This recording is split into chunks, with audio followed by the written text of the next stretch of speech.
अस्सलाम वालेकुम। मुझे जैना फाउंडेशन स्कुल एंड कलेज কর্তৃক আয়োজিত অনলাইন ক্লাসে সবাইকে স্বাগতম। প্রিয় একাদশ শ্রেণীর নতুন শিক্ষার্থীরা, তোমরা আশা করি সবাই ভালো আছো এবং সুস্থ আছো।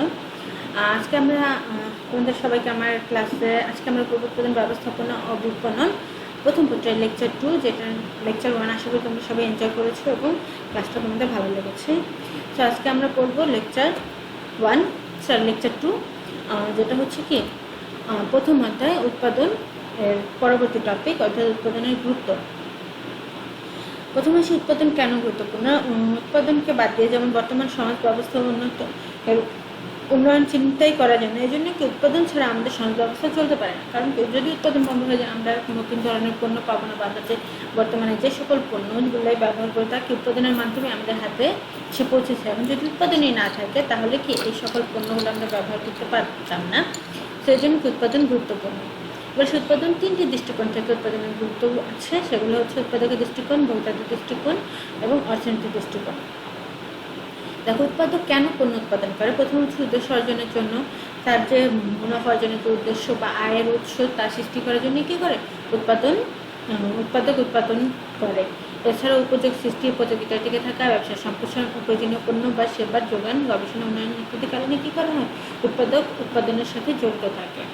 তারপর সেই ভোক্তাদের দৃষ্টিকোণ থেকে উৎপাদনের গুরুত্ব, কারণ উৎপাদনের মাধ্যমে আমরা ভোক্তারা কি বিভিন্ন ধরনের আমাদের চাহিদাগুলো বিভিন্ন পণ্যের মাধ্যমে পূরণ করতে পারি। যদি উৎপাদক না থাকতো তাহলে কি আমরা নতুন নতুন পণ্যের চাহিদা পূরণ করতে আমরা ব্যর্থ হতাম।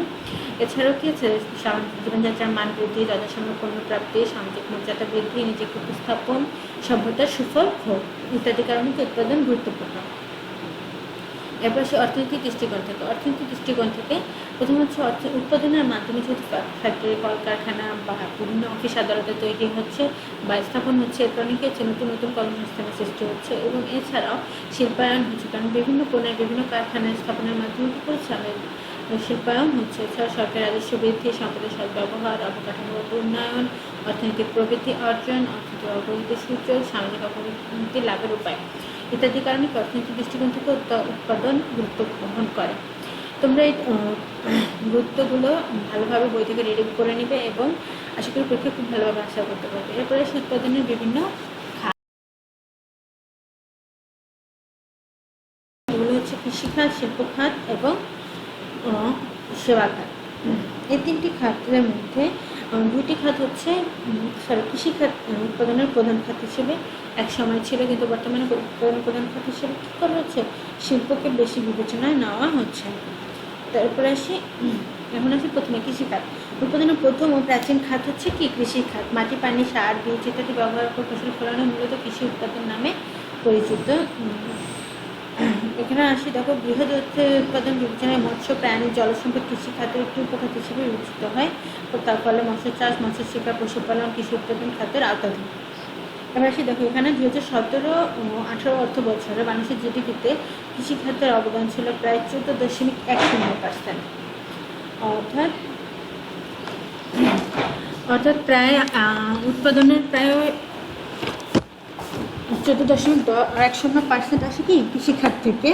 এরপর আসে পরবর্তী খাত হচ্ছে শিল্প খাত। উৎপাদনের একসময় কৃষিখাত উৎপাদনের প্রধান খাত থাকলেও বর্তমানে শিল্প খাতকেই বেশি গুরুত্ব আরোপ করা হচ্ছে, কারণ কি শিল্প উন্নয়নের মাধ্যমে একটি পণ্যের রূপগত পরিবর্তনের মাধ্যমে নতুন নতুন পণ্য তৈরি হচ্ছে।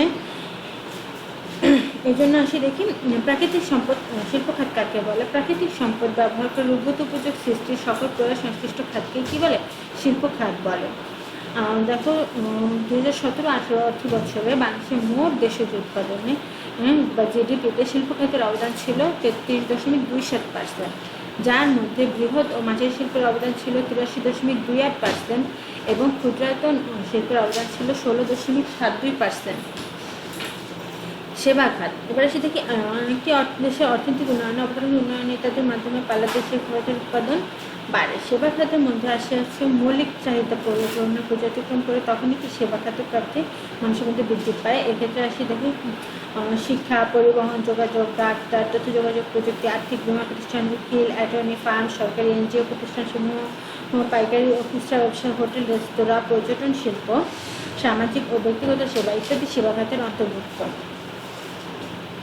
দেখো 2017-18 অর্থ বছরে মোট দেশের উৎপাদনে সেবা খাতের অবদান ছিল 18%, যা কি সবচেয়ে বেশি। তার মানে কি সেবা খাত হচ্ছে মানুষকে পণ্য বা দ্রব্যের বহির্ভূত বিভিন্ন আচরণ ইত্যাদির মাধ্যমে যে সেবা প্রদান করা হয় তাই কি সেবা খাতে অন্তর্ভুক্ত। এবার আসি কর্মসংস্থান সুযোগ সৃষ্টি। কর্মসংস্থান সুযোগ সৃষ্টিতে উৎপাদন কিভাবে ভূমিকা পালন করে? উৎপাদনের ভূমিকা কর্মসংস্থান সুযোগ সৃষ্টি উৎপাদনের গুরুত্বপূর্ণ ভূমিকা পালন করে। এর মধ্যে হচ্ছে আত্মকর্মসংস্থান সুযোগ সৃষ্টি। দেখো যখন একজন উৎপাদন শুরু করে সে নিজের জন্য কর্মসংস্থান সৃষ্টি করে, এছাড়াও কি সে অন্যান্য বেকার জনগোষ্ঠীর জন্য কর্মসংস্থানের সুযোগ সৃষ্টি করে।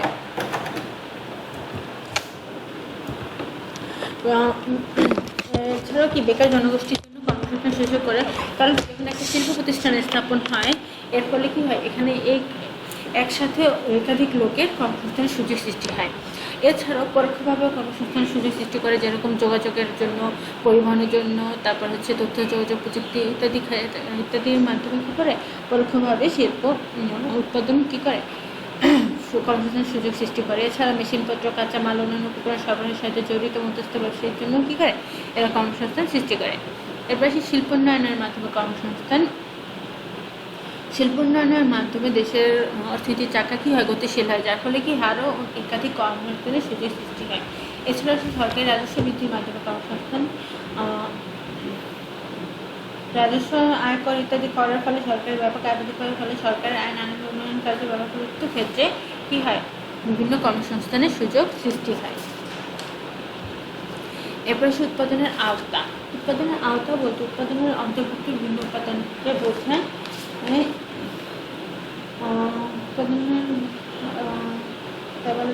উৎপাদনের আওতা হচ্ছে উৎপাদন কার্যক্রম সচল রাখতে যে সকল কার্যক্রম সম্পাদন করতে হয় তাদের সমষ্টিকে কী করা উৎপাদনের আওতা বলে। এক্ষেত্রে সর্বপ্রথম উপযোগ সৃষ্টি বলতে বোঝায় নতুন পণ্যের বা মানব সমাজ সৃষ্টি নতুন সম্পদ ব্যবহার উপযোগী করে তোলা। উৎপাদনের মাধ্যমে কী করা হয় উদ্বৃত্ত উপযোগ, সংহত উপযোগ, স্থানগত উপযোগ, পূজাগত ইত্যাদি উপযোগ সৃষ্টি হওয়ার ফলে মানুষ কী হয় সুবিধা ভোগ করতে পারে। তারপর সেই কারখানা পরিকল্পনা উৎপাদনের মাধ্যমে কী করা হয় নতুন কারখানা পরিকল্পনা প্রণয়ন করা আবশ্যক হয় এবং এর ফলে কী হয় প্রকৃতি স্থান অবস্থান কারখানা পরিকল্পনা বলে। ঠিক আছে, এরপরে সেই উৎপাদন পরিকল্পনা বলতে বোঝানো হচ্ছে ভোক্তাদের সন্তুষ্টি বিধানে যে সকল পণ্য উৎপাদন করা হবে তা কীভাবে উৎপাদন করা হবে, কখন উৎপাদন করা হবে, কত পরিমাণ উৎপাদন করা হবে ইত্যাদি বিষয়ে আগাম চিন্তাভাবনাকে কী বলে উৎপাদন পরিকল্পনা বলে। এরপর সেই যন্ত্রপাতি নির্বাচন ও রক্ষণাবেক্ষণ একটা উৎপাদন কার্যক্রমের জন্য প্রতিদিন যন্ত্রপাতি নির্বাচন করা এবং রক্ষণাবেক্ষণ করাও কি গুরুত্বপূর্ণ উৎপাদনের আওতাভুক্ত। কৃষি উপকরণ সংগ্রহকে উৎপাদনের অর্থনৈতিক দৃষ্টিকোণ থেকে উৎপাদনের মূল উপকরণ হচ্ছে চারটি। এগুলো হচ্ছে ভূমি, শ্রম, মূলধন ও সংগঠন। তাহলে উৎপাদনের শুরুতে এই সকল উপাদানগুলো কী করতে হবে সংগ্রহ করতে হবে, যা কি উৎপাদনের আওতাভুক্ত। রূপান্তর প্রক্রিয়া প্রকৃত প্রদত্ত কাঁচামালকে রূপান্তরের মাধ্যমে কী করা হয় নতুন পণ্য উৎপাদন করা হয়। তাহলে আমাদের একটা পণ্য উৎপাদনের সাথে আমরা একাধিক প্রক্রিয়া জড়িত থাকতে পারি, কিন্তু আমি কোন ধরনের রূপান্তর প্রক্রিয়াটি গ্রহণ করবো তাও কি উৎপাদনের আওতাভুক্ত বা এর সাথে জড়িত যাবতীয় কাজকে উৎপাদনের আওতাভুক্ত। এরপরে আসি উৎপাদন পদ্ধতি নির্বাচন। পণ্য পুরুষের বিভিন্ন পদ্ধতি আছে, সেগুলো উৎপাদন পদ্ধতির মধ্যে কোনটি গ্রহণযোগ্য সেটি নির্বাচন সংক্রান্ত কাজকে উৎপাদনের আওতাধীন। এরপরে আসি পণ্যের নকশাকরণ একটি পরিকল্পনার অংশ। পণ্যের নকশাকরণ মানে হচ্ছে পণ্যের আকার, ওজন, রং, মূল্য ইত্যাদি বিষয়ে পূর্ব ঠিক করাকে কী বলে পণ্যের নকশাকরণ বলে। তাহলে এগুলো কি উৎপাদনের আওতাভুক্ত। মান নিয়ন্ত্রণ উৎপাদিত পণ্য আমরা পূর্ব নির্ধারিত মানকে সঠিকভাবে উৎপাদন হচ্ছে কিনা তার পর্যবেক্ষণ করাও কি এবং বিচিত্র নির্ণয় প্রয়োজন সংশোধন ব্যবস্থা করাকে উৎপাদনের আওতাভুক্ত মানে হচ্ছে মান নিয়ন্ত্রণ। উৎপাদন নিয়ন্ত্রণ মান নিয়ন্ত্রণের উৎপাদনের আওতাধীন। এরপর গবেষণা ও উন্নয়ন বর্তমান প্রতিযোগিতার যুগে টিকে থাকার জন্য প্রতিনিয়ত কী করতে হয় পণ্য গবেষণা ও উন্নয়ন করতে হবে, যাকে উৎপাদনে আওতাভুক্ত। এরপরে সর্বশেষ প্রশিক্ষণ। প্রয়োজনীয় কর্মীকে দক্ষ করে তোলার জন্য প্রয়োজনীয় উৎপাদন পদ্ধতিতে কর্মীকে সঠিকভাবে দক্ষ করে জন্য প্রশিক্ষণের প্রয়োজন রয়েছে। এরপরে আসি পরবর্তী টপিক আমাদের, যেটা কি গুরুত্বপূর্ণ টপিক, সেটা হচ্ছে উৎপাদনশীলতা কি। দেখো, উৎপাদনশীলতা বলতে আমরা যদি কোনো সাধারণভাবে বলতে চাই, কোনো নির্দিষ্ট মানের পণ্যের প্রয়ত পণ্য উৎপাদনে যে সকল উপাদান ব্যবহার করা হয় তার অনুপাতকে কী বলে? উৎপাদনশীলতা বলে। এক্ষেত্রে আমরা যদি বলি নির্দিষ্ট পরিমাণ সম্পদ ব্যয় করে বা কাজে লাগিয়ে যে পরিমাণ ফলাফল অর্জিত হয় তার অনুপাতই কি? মূলত উৎপাদনশীলতা। উৎপাদনশীলতা সম্পর্কে আন্তর্জাতিক শ্রম সংস্থা ILO, ইন্টারন্যাশনাল লেবার অর্গানাইজেশন, বলেন, in the broadest concept, productivity may be taken to constitute the ratio of available goods or services to the potential resources of group, community or country. অর্থাৎ আমরা যদি বড় ব্যাপকভাবে বলতে চাই তাহলে উৎপাদনশীলতা হচ্ছে একটি দেশ, একটা কমিউনিটি বা একটা